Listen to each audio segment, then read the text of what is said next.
The title is Triage, from the French verb to sort, triage. It was implemented in large scale by French medical doctors to separate the critically wounded, those likely to die of wounds, from those soldiers and Marines who would likely benefit from field medical surgery. We still practice it today in a modern battlefield. I practiced it in Rwanda, and Bosnia and Kosovo, and Iraq. It's medicine practiced in the crucible of combat, where a doctor must make a decision to withhold medical treatment, to allow medical resources to be spent on likely survivors of wounds and injuries. Performing triage is tantamount to pulling the trigger on fellow soldiers. In my first tour, I'm with a two-star general, Gallinating Chief of Staff of all the ground forces in Iraq. From late summer, the tempo of the war changed. The number of IED attacks escalated, especially in and around Baghdad. In response, soldiers welded scrap metal plates, scavenged from wherever sources they could find, onto the most vulnerable parts of their vehicles. The enemy responded with shaped charges and multiple IEDs, wired in a chain reaction. The resulting casualties arrived at combat support hospitals by ground and air ambulance. The general and I walked down the ICU, into a hallway, to the triage room. One patient lay in a bed, a young soldier, private first class. He had a ballistic head injury. His elbows were flexed and tightly in spastic tension, drawing his forearms to his chest. His hands made stone-like fists, and his fingers coiled together as if grabbing an imaginary rope attached to his sternum. He breathed in a slow, sporadic, and agonal pattern. He had no oxygen mask. An intravenous line fed a slow drip of saline and painkiller. He was what is known in military medicine as expectant. Some of his fellow soldiers gathered at the foot of his bed. Except for the captain, they were all young, like the patient, late teens, early 20s. A few of them had sustained injuries in the same IED attack and had already been treated and bandaged in the emergency room. They stood watch over the expectant patient. One soldier had a white fractal of body salt edging the collar of his uniform. One wept, one prayed, and one said, "Jesus," over and over as he moved his head from side to side.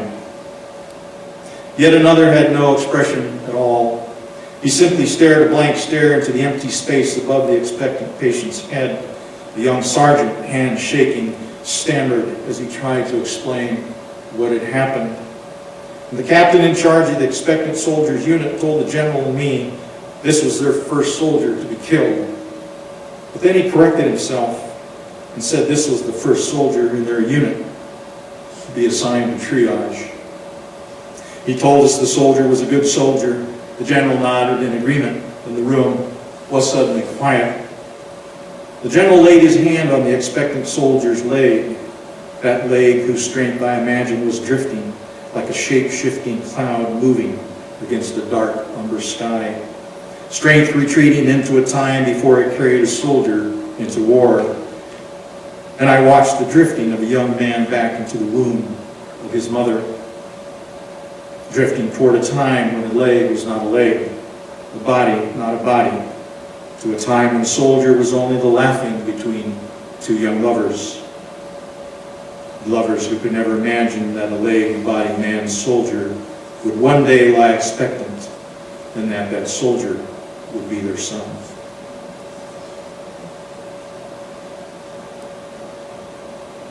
In the process of making notes about that expectant patient, I paused and moved closer to the bed. I put my hand on his leg, just as the general had done. I laid it there. I let it linger. From where I stood, I stared directly into the expectant soldier's face. I watched his breathing.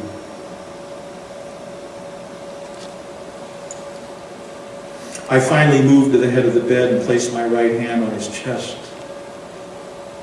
His hand rested there with barely any movement. I turned to the other soldiers, gave them an acknowledgement with a slight upturned purse of my lips. Then I looked away. I lifted my hand to the patient's right shoulder. I let my weight shift as if trying to hold him gently in place. I half kneeled, half bent, closed the distance between our bodies. I noted the fabric of his skull-cap dressing and the blood that tainted its white cotton edges. And I prayed for God to take him in that very instant. And I whispered so only he could hear, "You're a good soldier. You're finished here. It's okay to go home now." And I saw the faces of my own sons in his. I was glad that they were not soldiers. I remembered that expectant soldier so often after our hospital visit. I knew I'd seen his name in the hospital chart or was told his name by his commander. I didn't take the time to write it down anywhere, and that bothered me. It bothered me because as the weeks and months went by, he remained nameless, like so many other soldier patients I encountered. And that namelessness seemed like a form of abandonment for which I felt personally responsible.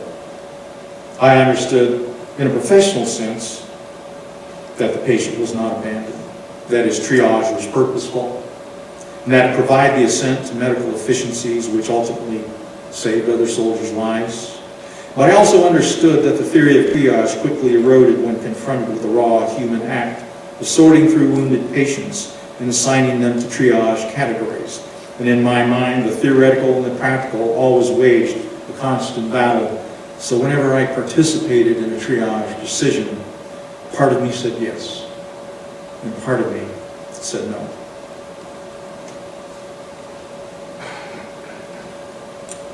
That single essay took a year to write. I wrote it in the throes of my stroke and had some difficulties there. It's in my book. It's in Best American Essays in 2013.